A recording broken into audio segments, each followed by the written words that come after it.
আল্লাহর দৃষ্টিকোণ থেকে ভালো মানুষ কারা, এই বিষয়টা যদি আমরা জানতে চাই রাসূল পাক সাল্লাল্লাহু আলাইহি ওয়াসাল্লামের হাদিসের কাছে চলে যেতে হবে।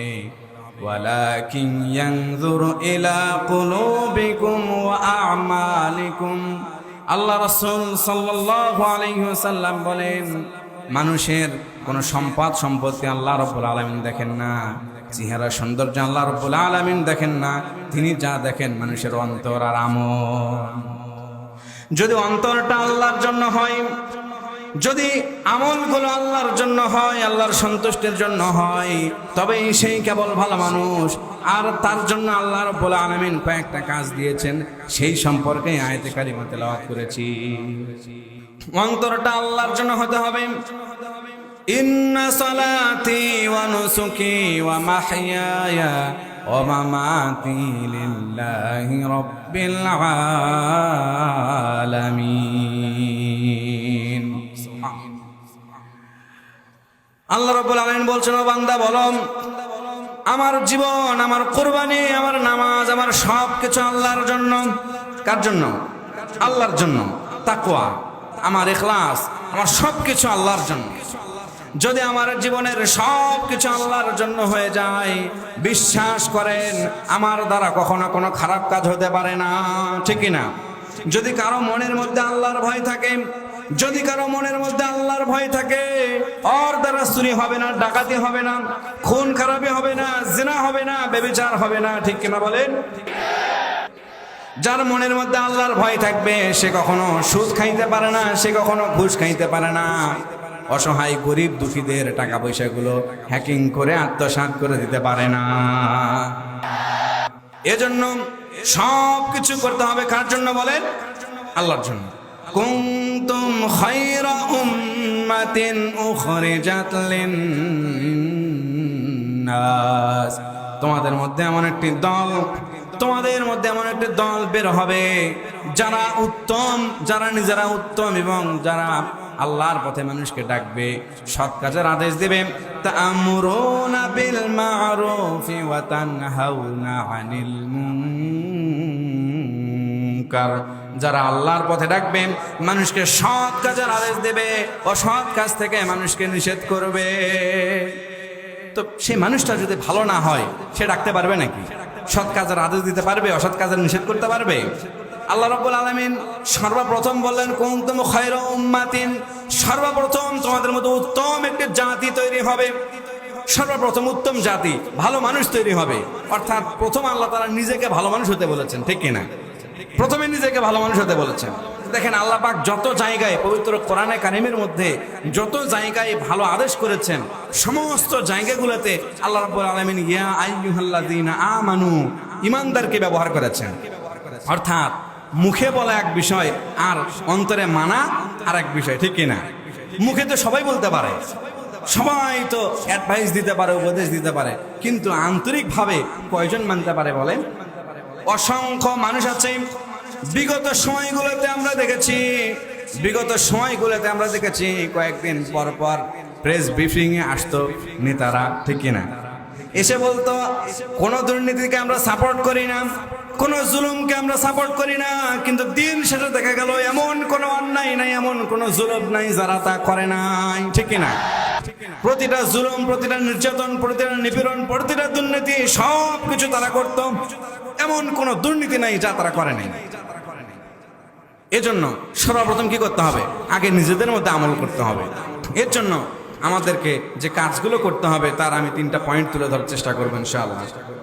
সর্বপ্রথম যে কাজটা করতে হবে নিজেকে ভালো মানুষ হিসেবে তৈরি করার জন্য, এই কাজগুলো হলো সর্বপ্রথম ওয়া ইন্নাকা লাআলা খুলুকিন আযীম। আল্লাহ রাসূল সাল্লাল্লাহু আলাইহি ওয়াসাল্লামকে নিজের উত্তম আদর্শ বানাতে হবে, ঠিক কিনা? আল্লাহ রাসূল সাল্লাল্লাহু আলাইহি ওয়াসাল্লামকে সারা পৃথিবীর জন্য উত্তম আদর্শ, উত্তম চরিত্রের অধিকারী হিসেবে আল্লাহ পাক প্রেরণ করলেন। উত্তম আদর্শ হিসেবে গ্রহণ করতে হবে, কারণ আল্লাহ রাসূল সাল্লাল্লাহু আলাইহি ওয়াসাল্লামকে উত্তম আদর্শ হিসেবে গ্রহণ করতে পারলেই আমাদের জীবনটা সফল, আমরা ভালো মানুষ, ঠিক কিনা? আমাদের কাছে যখন কোরআন হাদিসের কথা বলা হয়, যখন কোনো নসিহত করা হয়, আমরা চিন্তা করি এই যে এই কথাটা অমুক ব্যক্তির শোনা উচিত, কারণ অমুক খারাপ মানুষ, ঠিক কিনা? আমরা কখনো চিন্তা করি না এই ওয়াজটা, এই আলোচনাটা, এই নসিহতটা আমাদের শোনা উচিত, আমার জন্যই উচিত, ঠিক কিনা? এই আলোচনাটা আমার জন্যই হচ্ছে। আমরা আলোচনার সাথে অন্য ব্যক্তির চরিত্র মিলাই, কিন্তু আমাদের নিজের চরিত্র মিলাই না। এটা আমাদের সবচেয়ে বড় ব্যর্থতা, সবচেয়ে বড় অহংকার, ঠিক কিনা? সব জায়গায় আমিত্ববোধ, আমি সেরা, আমি এখানকার জন্য পারফেক্ট, আমি সবকিছু, ঠিক কিনা? আমি ছাড়া সব অচল, আমি ছাড়া সব অচল, আমি ছাড়া তোমরা কিভাবে কাজ করবে, আমি ছাড়া তোমরা কিভাবে চলবে। সম্মানিত উপস্থিতি, আল্লাহ রাসূল সাল্লাল্লাহু আলাইহি ওয়াসাল্লামকে আদর্শ হিসেবে মানতে পারলেই আমাদের জীবন সফল। এরপর আমাদেরকে সত্যবাদিতা অর্জন করতে হবে। ইয়া আইয়ুহাল্লাযীনা আমানুত্তাকুল্লাহা ওয়া কুনু মা'আস সাদিকিন। হে ঈমানদারগণ, তোমরা ভয় করো আল্লাহকে এবং সত্যবাদীদের সঙ্গী হও, কারণ সত্যবাদীদেরকে আল্লাহ পাক পছন্দ করেন। সুবহানাল্লাহ। কবি বলেন, সোহবতে সালেহ তোরা সালেহ কুনাত, সোহবতে সালেহ তোরা সালেহ কুনাত, সোহবতে তালেহ তোরা তালেহ কুনাত। সৎসঙ্গে স্বর্গবাস, অসৎসঙ্গে সর্বনাশ। যারা সত্যবাদীদের সাথে থাকে, যারা ভালো মানুষদের সাথে চলাফেরা করেন, তারাও ভালো মানুষে পরিণত হয়, ঠিক কিনা? যারা খারাপ মানুষের সাথে চলাফেরা করে, যারা খারাপ মানুষদের সংস্পর্শে থাকে, খারাপ মানুষদেরকে নিজের আমির বানায় নেয়, নিজের জন্য নেতা বানায় নেয়, তারা কখনো ভালো হতে পারে না, তাদের দ্বারা কখনো জাতি উন্নতি আশা করতে পারে না, ঠিক কিনা? এজন্য নিজেরা ভালো হব, আমাদের যারা নেতা নেতৃত্বে থাকবে তাদেরকেও ভালো বানাবো ইনশাআল্লাহ। সর্বশেষ নসিহতটা বলে যাই, আমানতদারিতা আমাদের জন্য বড় নিয়ামত। আল্লাহ পাক আমাকে আপনাকে যত নিয়ামত দান করেছেন, সমস্ত কিছু আমার জন্য আল্লাহ পাকের পক্ষ থেকে আমানত, ঠিক কিনা? সমস্ত কিছু আল্লাহ পাকের পক্ষ থেকে আমানত। এই আমানত আমাদের জন্য রক্ষা করা বাধ্যতামূলক। দেখেন আল্লাহ রাসূল সাল্লাল্লাহু আলাইহি ওয়াসাল্লাম কেমন আমানতদারিতা ছিলেন তার। আল্লাহ রাসূল সাল্লাল্লাহু আলাইহি ওয়াসাল্লাম কেমন আমানতদারি ছিলেন। আল্লাহ রাসূল সাল্লাল্লাহু আলাইহি ওয়াসাল্লাম যখন মদিনায় হিজরত করেন, কাফেরদের অত্যাচারে মক্কায় থেকে সমস্ত কাফেররা তাকে অত্যাচার, জুলুম, নির্যাতন করত। তারপর আল্লাহ রাসূল সাল্লাল্লাহু আলাইহি ওয়াসাল্লাম তাদের কোনো আমানতের খেয়ানত করে নাই। আমরা হলো তো কারোর সাথে একটু কথা কাটাকাটি হলেই তার আমানত সব খেয়ানত করি, ঠিক কিনা? নতুবা কেউ যদি আমাদের সাথে পাওনাদার থাকে, আমরা তার সাথে যে কোনো উপায়ে ঝামেলা করার চেষ্টা করি যেন এই পাওনাটার চাইতে না পারে, ঠিক কিনা?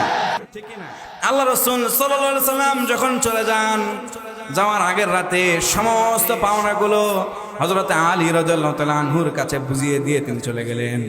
হযরত আলীকে বললেন, আলী, পরের দিন যখন সমস্ত কাফেররা আমাকে হত্যা করতে আসবে, তুমি সমস্ত আমানতগুলো বুঝিয়ে দিও। বলো, আল্লাহ রাসূল রাহমাতাল লিল আলামিন, তিনি সকলের আমানত রক্ষা করতে এসেছেন, সকলকে আলোর পথে আনার জন্য তিনি পৃথিবীর বুকে এসেছেন। তিনি কারো আমানতের খেয়ানত করে নাই। এই নাও তোমাদের সকলের আমানতগুলো বুঝিয়ে দিয়ে গেছেন। সুবহানাল্লাহ। এজন্য আমাদের আমানতদারিতা ঠিক রাখার দরকার আছে না নাই? যারা ভালো মানুষ, তাহলে আমরা ভালো মানুষ চিনব কিভাবে? যে নিজের জীবনের সমস্ত কিছু আদর্শ বাস্তবায়ন করে, নিজের জীবনের সমস্ত কিছু পরিচালনা করে কার জন্য? আল্লাহর জন্য। এবং কিভাবে? আল্লাহ রাসূল সাল্লাল্লাহু আলাইহি ওয়াসাল্লামের দেখানো পথ অনুযায়ী আল্লাহ রাসূল সাল্লাল্লাহু আলাইহি ওয়াসাল্লামকে আদর্শ হিসেবে মানে। দ্বিতীয় গুণ হচ্ছে সত্যবাদী হওয়া এবং সত্যবাদীদের সঙ্গী হওয়া। তৃতীয় গুণ হচ্ছে আমানতদারিতা রক্ষা করা। এই বিষয়গুলো যদি আমরা অর্জন করতে পারি, তবেই আমরা ভালো মানুষ, ঠিক কিনা? তবেই কি আমরা ভালো মানুষ। এবং যে কোনো আলোচনা, যে কোনো নসিহত হোক, এই নসিহতের আলোকে আমরা অন্য মানুষকে বিচার না করে নিজেকে বিচার করবো ইনশাআল্লাহ।